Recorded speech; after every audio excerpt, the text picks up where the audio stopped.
Okay, guys, we're approaching a very famous roundabout and very popular roundabout that individuals are expected to carry out potentially on the test or may come across on the test. As you can see, the roundabout sign ahead on the right hand side. Um, what exit we're intending to take is third exit straight ahead. Now, a lot of individuals hear the third exit and position in the right lane, so ignore the exit for now, just focus on the positioning. We're going straight, so because we're going straight, we're going to position in the left hand side.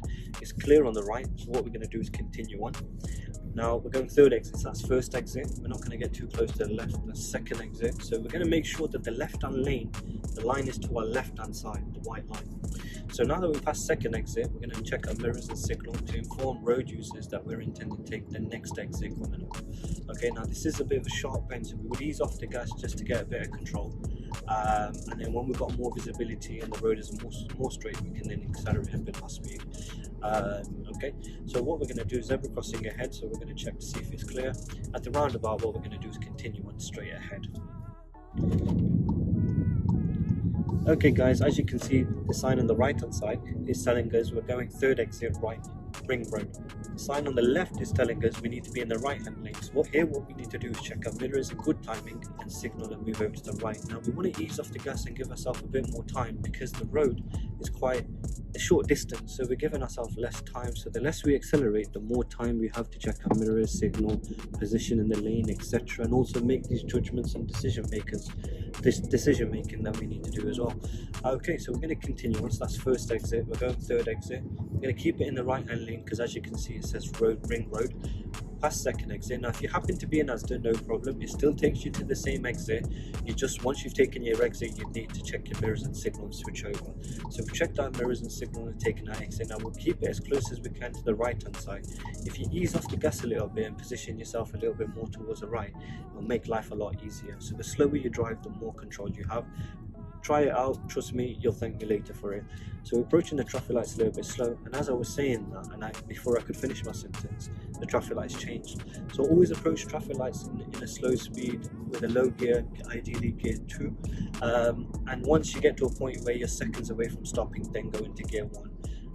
But always approach traffic lights, while the car is still rolling, because there's a good possibility, a good chance that the lights may change. So we're still following the ring road sign, guys. So according to this sign here on the left, we're going first exit left. So mirror signal. Now we're not applying mirror signal because we're going into the left hand lane. We're applying the mirror signal because we're actually going left at the roundabout. So on the right hand side, we can see it's clear. So we're going to continue on, keeping it to the left hand side. Again, we're in the left hand lane, guys, keeping the right hand lane clear for any overtaking or anyone wanting to turn right further ahead if there's an option if it's available. So further ahead, guys, as you can see, there's a slip road to our left, and also the right lane was merged into one. So what we need to do here is be checking all our mirrors here. We need to be checking for the left, anyone coming out, need to check anyone for overtaking on the right, but then we also need to check that our speed isn't affecting drivers behind as well. So all three mirrors here are very, very important. Now here, we're going to be automatically positioned in the right hand lane. Now we don't want to use the right hand lane because we don't need it. So we're going to check our mirrors, signal left window check, and then come out to the left when it's safe to do so. Now it's always best to leave a bit of a second or two gap between each routine. So mirrors first, then signal, then left window check, and then move over to the left, rather than doing it together or straight after one another, because examiners will say you've not given road users enough notice. So if giving an example, what a lot of individuals will tend to do is check the mirrors and straight after signal, and then straight after move.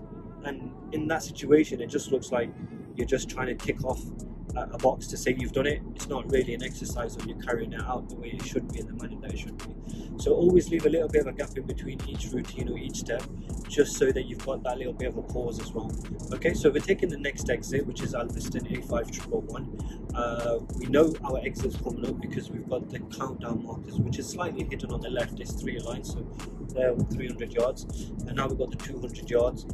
So at this point, we'll check the mirrors, centre mirror in particular, left mirror, and then signal left. Now we don't want to slow down on the dual carriageway. I mean, that's what slip roads are there for. So what we want to do is ease off the gas, and then once we're on the slip road, then use the brakes to control that speed to where we want it to be. So notice we automatically again position ourselves in the left hand lane. Okay, so we're not indicating to position in this lane, we're indicating to show that we're coming off. Okay, according to this sign on the left hand side, we're going straight ahead, second exit at this roundabout. So we're in the correct lane to go straight, and we just need to go ahead, second exit. So we need to slow down, ideally gear 2 or 3, depending on the size of the engine of the car. Clear on the right, keep it positioned to the left, mirror signal, center mirror left, signal left, and then take your exit. Fantastic. Once you've joined a new road, again guys, don't forget to update yourself with new road, new mirrors. Again, if there was someone overtaking, you don't want to be accelerating at the same time. Again, new road, new speed. So every road has a different speed. So you could go from being on a road from being on 40 to now joining on to a 30 without realizing, still doing 40 and fail and fall short and even get fined and points. So we want to try and minimize those and avoid those risks. Okay. So guys, thank you so much for taking part today, and I hope you benefit from the content and the information we provided here today. I'd like to give a big thank you to Mo for taking part today and showing us how we actually need to see the practical driving being demonstrated in terms of mirrors, in terms of within the vehicle, outside the vehicle, in terms of positioning, which is why we've got the view outside and inside for you. So we haven't just got anyone sitting in the driver's seat giving us a little indication, a little guideline and showing us how it should be done. We've got someone who I'm quite proud to be sat next to, and quite lucky, to be honest with you, in that sense. However, we have a former ex-DVSA senior examiner who's now working closely with us. Don't feel you're on your own. The support network is there. We're here to help you. So any questions, there's no such thing as a silly or a stupid question. Every question is important. If it's a question and it's coming from you guys, that on its own makes it important, let alone what the question holds. So please guys, use this as much as you can. Take advantage. Use any platform you'd like to contact us, whether it's Instagram, Facebook, YouTube, whether it's a text or call, whatever you find easy. Mo, is there anything that you'd like to add? Yeah, just want to say the same thing really, Zaf. In a way, thanks for watching our video. It's there to help. We do want to improve road standards, safety for everybody, and that's the whole point of this video. So continue taking your driving lessons with your driving instructors, and then you can also go home and then add to your knowledge in watching our videos, and that's exactly what we're here for. So as Zaf said, if you do have any questions or any routes or any kind of subjects that you want us to cover for you, please let us know in the comment section or drop us a message. And otherwise, we'll hopefully see you again soon. Stay safe.